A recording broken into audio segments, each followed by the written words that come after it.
DJ Event Planner,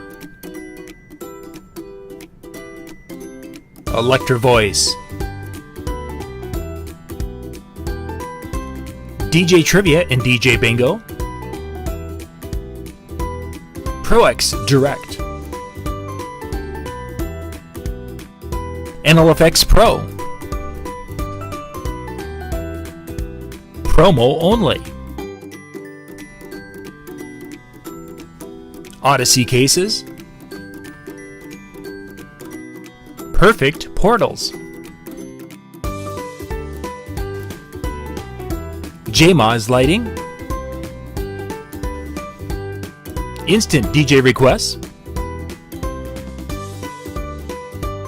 and our DJNTV Insiders. This is John Young from DJNTV. Thanks for watching. Hello, everybody. Welcome to Hanging Out with Howie. And with me, as always, my road dog and trusted friend, John Cawley from Boston, Massachusetts. Thank you for being here, John. How are you, Howie? Good to see you. Okay, tonight's question, I'm going to classify it under nobody cares except other DJs. And there was a thread this week, and I'm not going to out the group, even if I could remember which one it was, which I can't. But there must have been 200 or 300 comments about whether or not a DJ should stand at a wedding. And, it was split pretty much down the middle. There are some folks that are, may have an injury of some sort, or, whatever reason that they need to sit. And I know with my bionic leg, I've taken a very tall boy type thing you would see at a bar, but it folds up, and I modified it so you can't see the back or anything. And I won't sit on it, but I have it there, and they can't tell that I'm taking a little bit of pressure off of that leg after a while. And I'm still doing my thing. And naturally, I walk around. I don't use it all the time, but it's there if I need it, if I'm feeling fatigued or whatever. And that worked for me.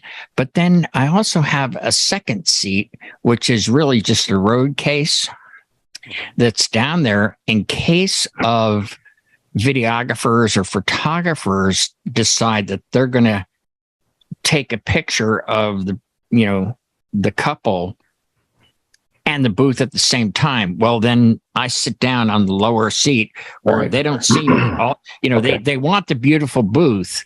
Right. You try to get out of the shot. So, but nobody wants my mug in the picture. And just my own opinion, it just makes it, in my opinion, more elegant for them. John, do you ever sit down at an event? Oddly enough, I was set up in a booth, like a restaurant style booth to DJ from one time, and that's the only time I've ever sat. Yeah. Like, this is your spot. I'm like, that's a booth. I'm not having dinner. I'm not. Yeah. Controller went on the table, speakers went off in the corners, and I sat there on the leather bench and DJ the night because there was nowhere else to put me.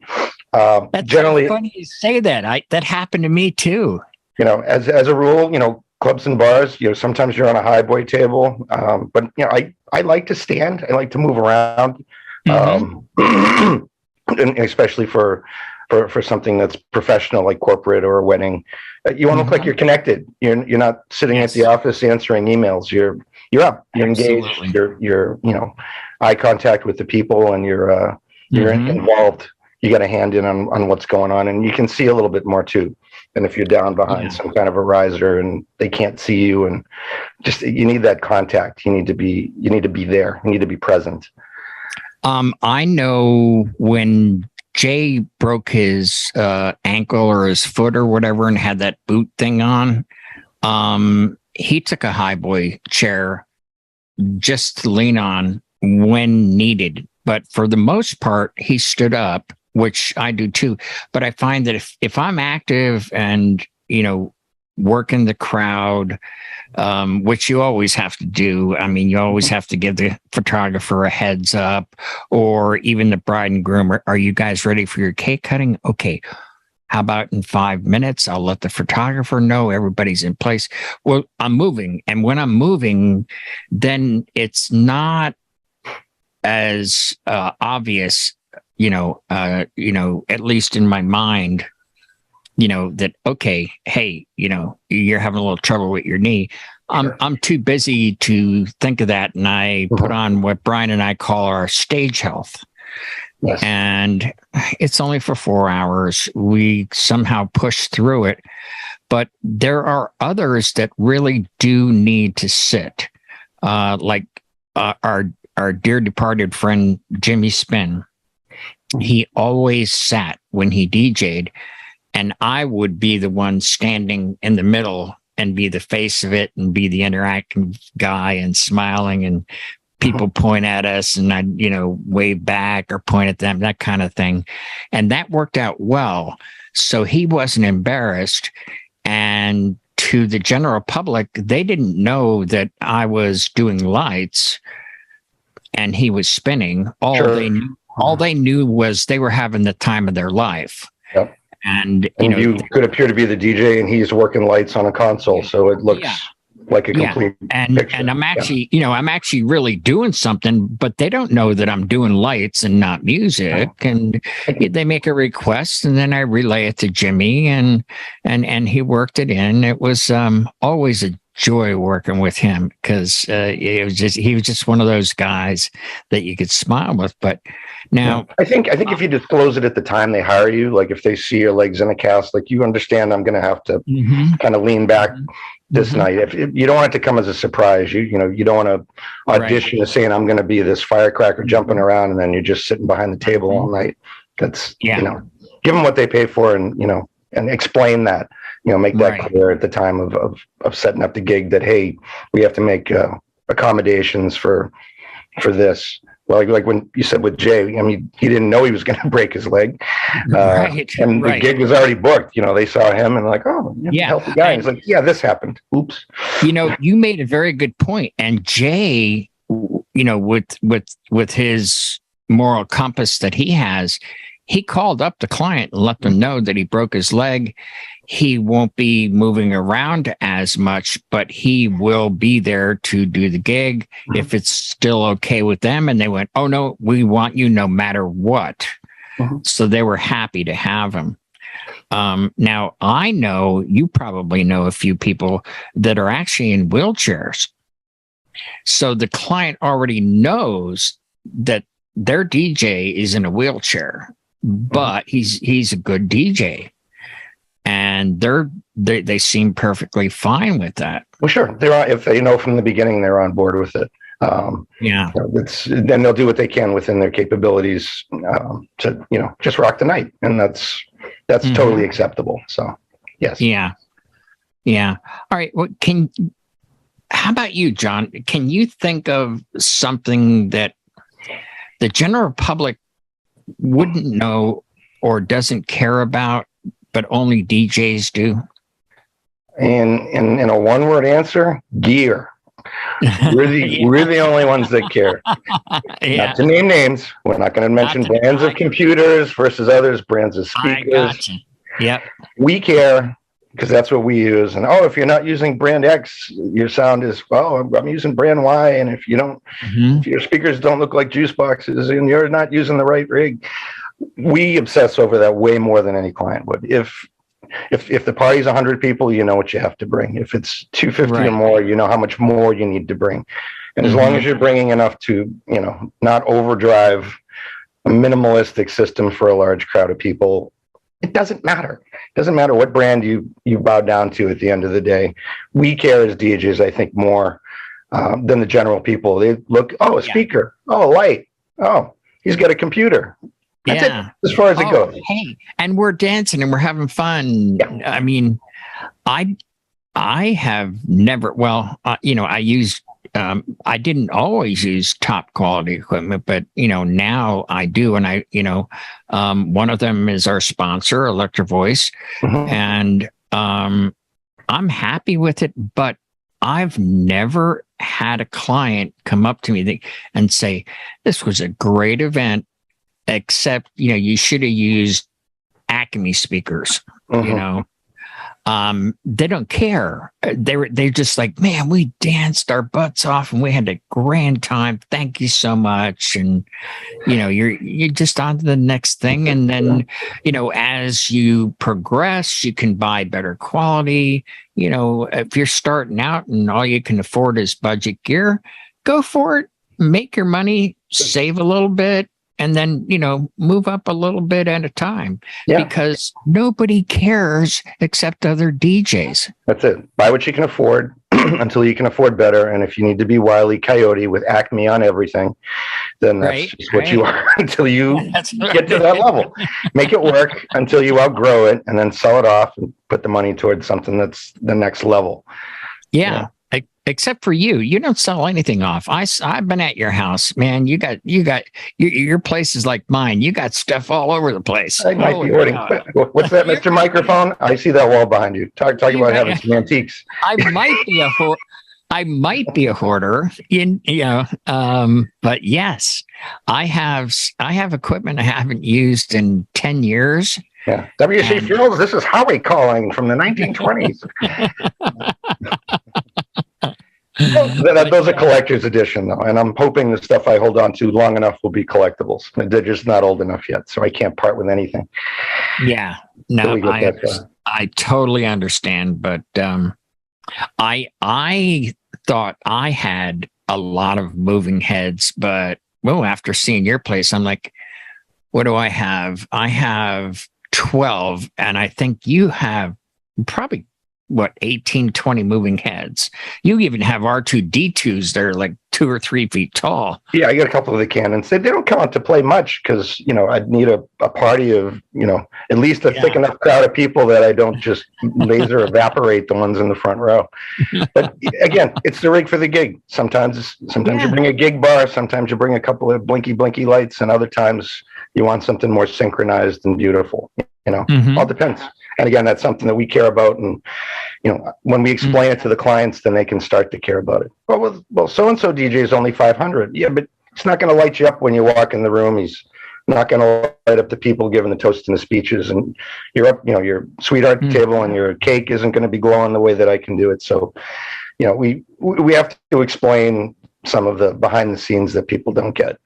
Right. Again, then everybody cares about it. That's not just things that DJ cares about. And I love doing that if I can get the client on Messenger, because on my desktop, I have either pictures or 5-second videos of like, well, why are you more? And it's like, well, would you like this? And to show them a picture of the grand entrance with them lit up, first dance, like you said.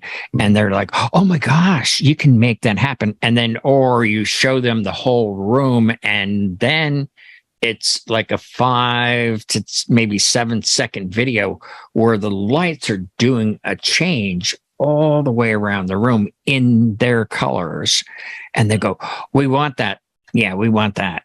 And that comes down to how well we explain it, because they went in to rent the hall. None of that was there. They're like, oh, this hall is beautiful. But then you show them the video. We can make it look like this. We can turn it into very elegant, or we can make this a nightclub for the last hour or two. You just at the push of a button. I think that falls into that, like, some people, I've had them where they went, nah, I don't want any uplights. And it's like, oh, too bad. It's like, because I really cared. And like, there you go. There we go again. It's like the only people that really care is the DJ. Like, I can make your place look wonderful, but okay, you don't want that. You want, a lesser package, I'm fine Or with that. the fear, but they don't want it to be tacky. God forbid that. And it's like, well, tell me about, oh, we met in college. And like, oh, we went to the football games. Oh, what were the colors? Oh, maroon and white. Well, I can light up the wall in that if you wanted just something for, just make the connection and show them another way that it's just not gaudy and it's not us for, showing off and bringing all the blinky things we have. They serve a purpose, They really do. They really do. Especially in some of your situations where you've been when the power goes out, your battery operated lights have saved the day a couple of times. Well, that and the battery operated sound system, it's actually really, it's always been up to the venue owner, they're surprised when the power goes out and the emergency lights come on and my stuff's still working. And they're like, what happened? And I'm like, look, your power went out. It's up to you. I always ask permission. It's up to you. Do you want me to continue? Or, do you want to shut it down? And I always have a button that I can press and every light that I own goes white so that everybody can get safely out of the venue if that's what they want. But the few times that I got to be, for lack of a better term, the hero and, keep the event going. I've never had anybody say, no, that's it. We're out of power. Go. I never had anybody say no. They always go, wow, you can do that, but that's only on your list. Power is on every DJ's list. You're the only one that things that DJs don't care about. You just crossed off power because you're like, power's overrated. Like, I got my hamster on a treadmill under the table. I'm good. We can go another 3 hours. Yeah, that's what the electric company's for. Yeah. Well, but I guess the last would probably be mixing versus programming, is because some DJs are all about, hey, I want to take you on a journey with the songs, and other people are, it's got to be on beat, it's got to keep in a groove. I think that's something that only DJs think about. The people just want to have a party, and I think so too. A lot of times it's the combination. It's a little bit of like the Mambo number 5 shuffle, right? You get a little of this, a little of that. Yeah. We care. I think we obsess more about it than the typical client. I think we certainly try to beat match or stay in key when we can, but then you get that oddball request or, that must play. And it's like, wow, okay, this is just going to be, either echo out of the other song, fade in or even slam. And guess what? Nobody cares except other DJs. Unless if there's a DJ in the crowd, I could have done that better. I could have done that better. Yeah. You watched some of the lead-in show with Dan was talking about how he ages the crowd and how often he plays the slow dance. And I got to say, I lean more towards John Young, where it's every 35, 40 minutes or so, I'll do a break of 2 just to give everyone a break. Now, this isn't clubs and bars, obviously, but anything private. If the amount of couples exceeds the amount of singles at the party, you may actually do 3 at a time. This is like, I just did the 50, 60-ish party last weekend, and the couples, like the short songs from the 50s and the 60s, the slow songs weren't all that long. So by the time Unchained Melody starts and the couple starts making their way to the dance floor, it's half over before they get there. So yeah, they were for radio, they had to be 3 minutes or under. Right. Yeah. So you take something like that and then spin like, Moon River or Frank Sinatra or something behind that. Now it's basically the consistency of a 5-minute song, and I'll try to do like a 50s and 70s just to give it some space. So like Platters and maybe Temptations slow, or I'll go 60s and 80s for slow songs. So you've got Up Where We Belong and maybe something from the Beatles Stones era, and then everyone's included. But that's programming. But there's no sin in stopping the beat if you're trying to get couples together for any type of dance. That's something, I agree. Some DJs obsess about that the rest of the population doesn't care. Yeah, they do. Well, That's going to do it for us. Thank you, John, so much for being here. And it's a pleasure, man. I hope everybody has a good night. If you have some ideas, leave them in the comments when this show goes up to everywhere, like 12 different places, but it'll be on YouTube as well. Leave a comment in the comment section if you would like us to tackle a topic. We're more than happy to do that. We're here to help, and we hope everyone has a wonderful, wonderful week. Thank you so much, and good night. Night.